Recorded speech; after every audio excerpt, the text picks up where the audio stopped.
Hello, it's Lucy and welcome back to my channel. In this video, I'm going to be making a DIY project that I've been dying to make for several years now and just haven't gotten around to it. But now is as good a time as ever. And it is a wooden log tea light and tapered candle holder.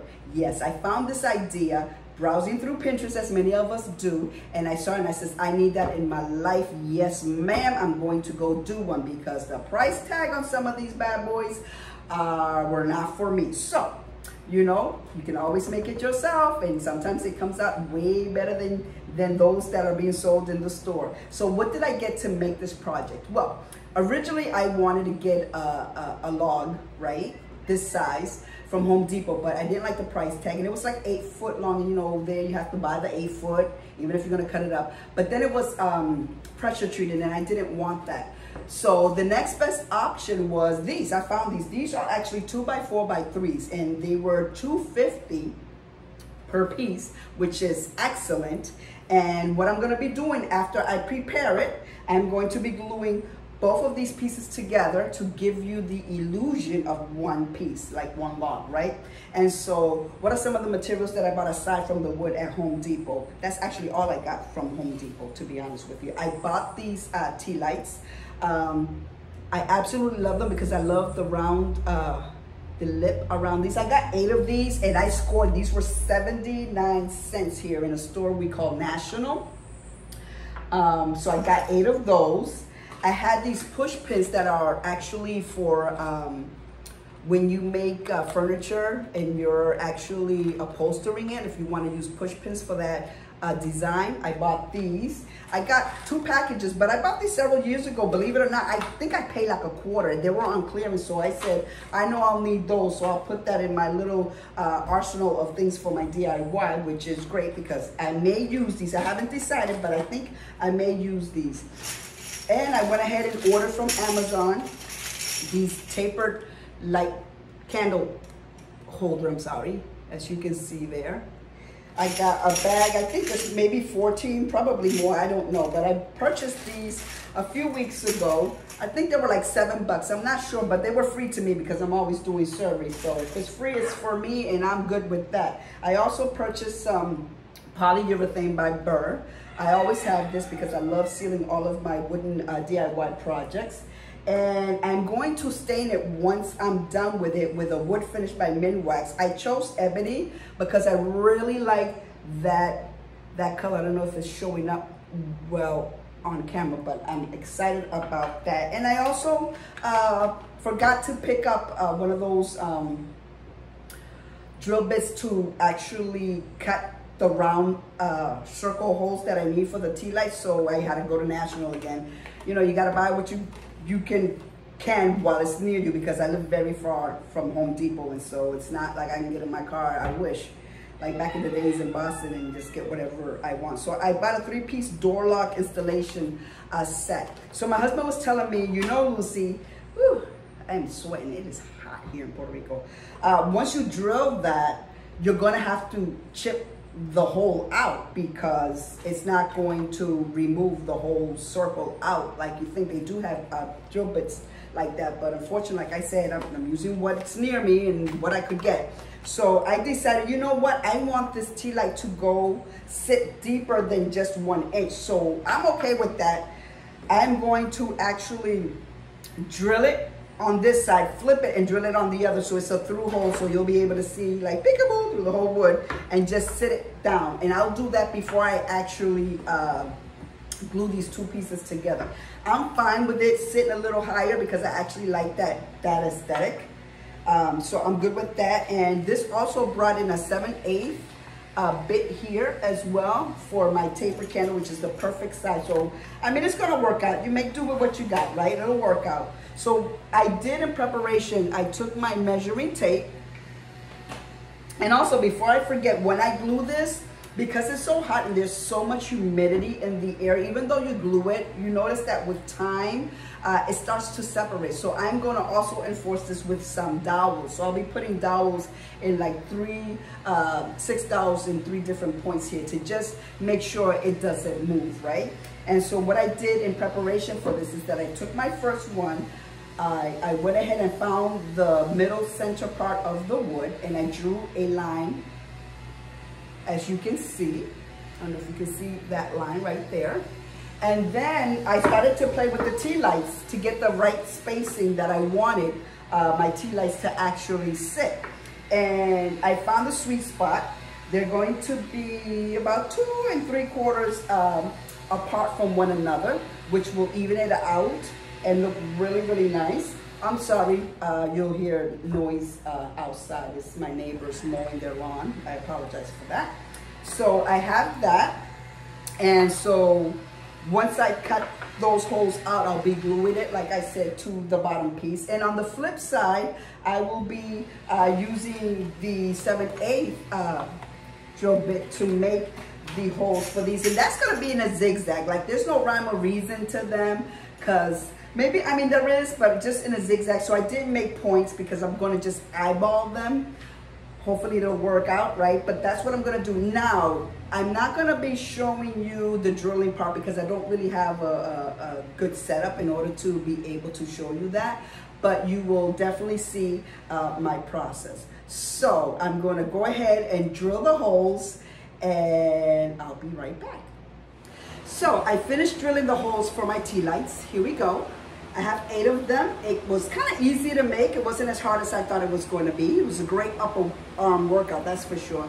But I got the 8 holes, and I'm pleased with the placing of them. And so with my second piece, I actually already, as you can see, made my circles and my little dots so that I know where to place my drill bit.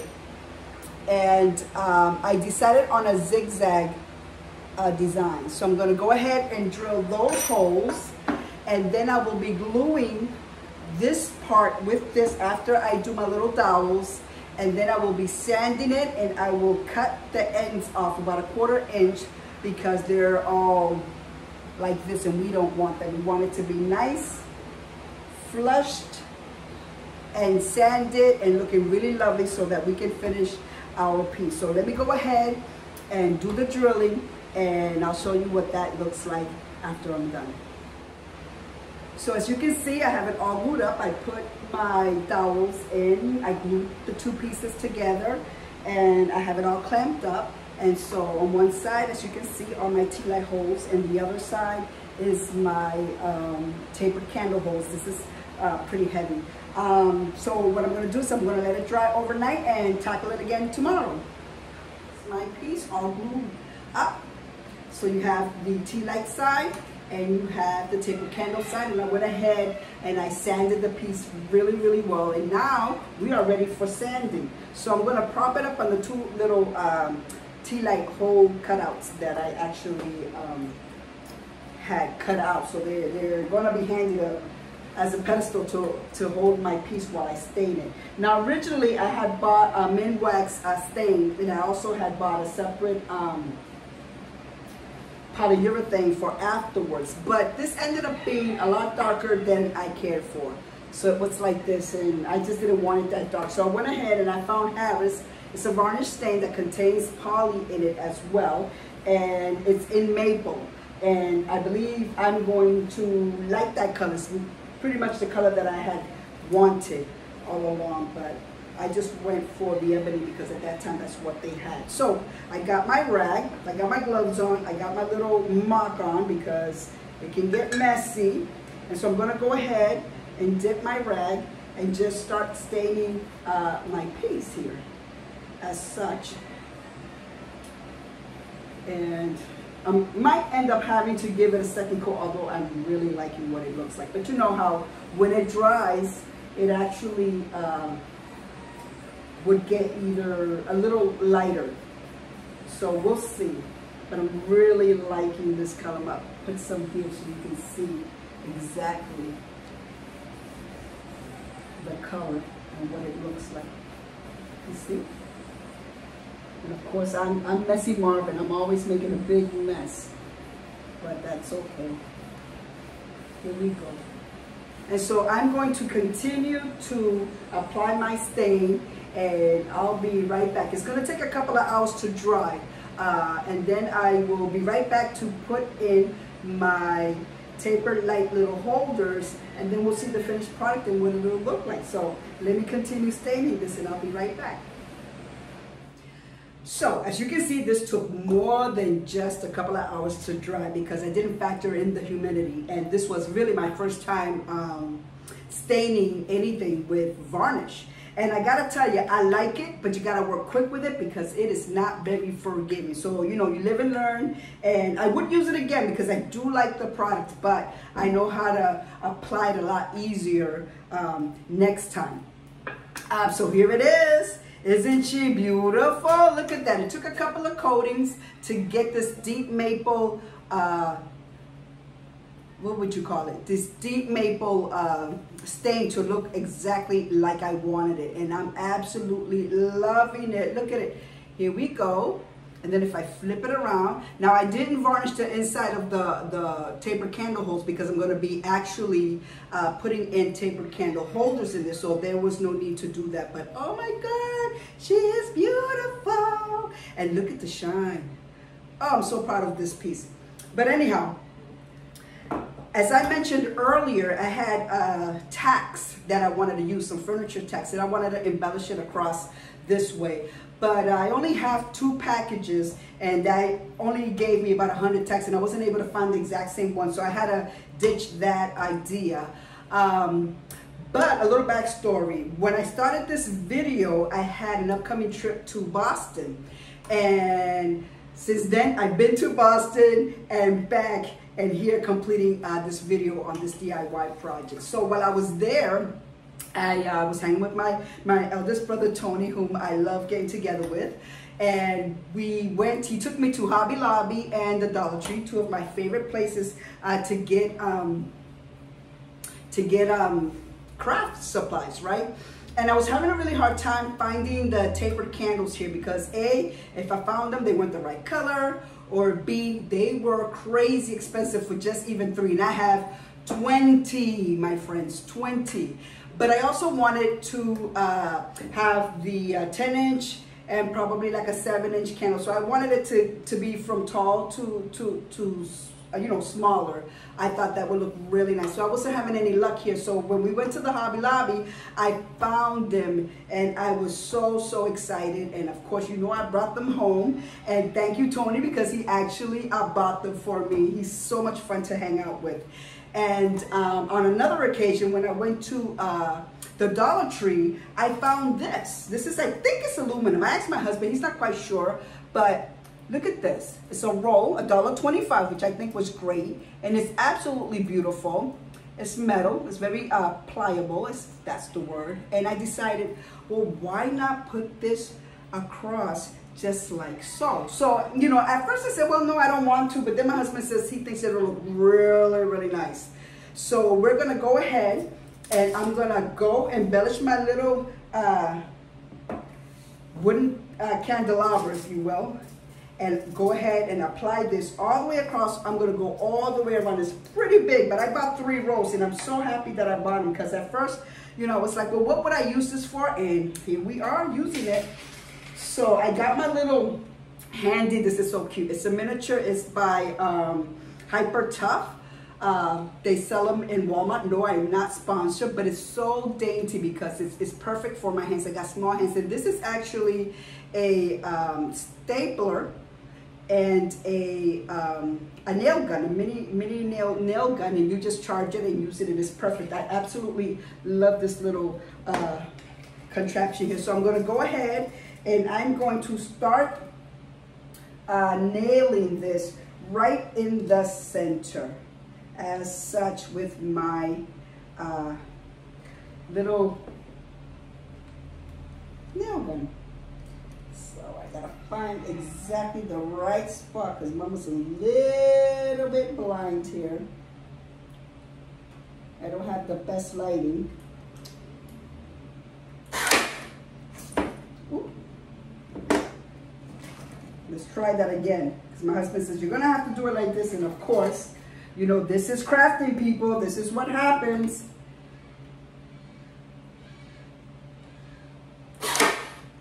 There we go.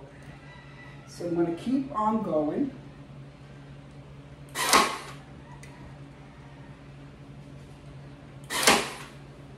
all the way down until I get it all the way around. So I'm going to continue that, and then I'll be right back.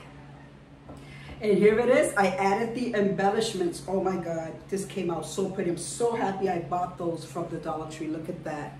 Oh my God, look at that. Absolutely beautiful. Oh, I am loving it. Isn't that nice? See what you can do when you put your mind to it? So now that we have this piece, let's see what it looks like with the tea lights. I already have my tea lights ready here. I bought the candles. I already have them in there, and we're just going to go ahead and sit them. Oh my goodness, look at that. We're just going to sit them right in there. Look at that. What? Que lindo. Look at that. Isn't that pretty? Oh, look at that.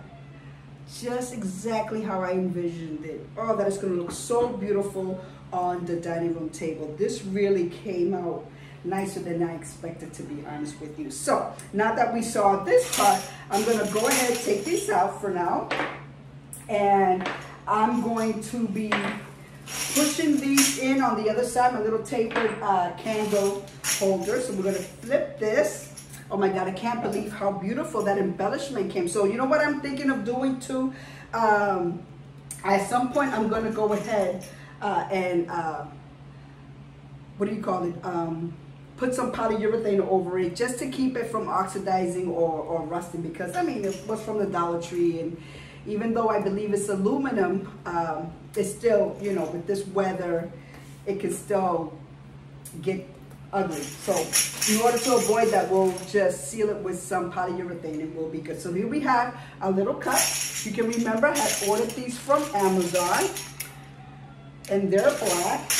And I got my little hammer and a little towel, but I think I'll be able to just kind of like sit them in there, or maybe not. We'll just hammer them in a little bit because I don't want to bend the tops of it. There we go. So we're just going to push these in as such and just hammer them ever so gently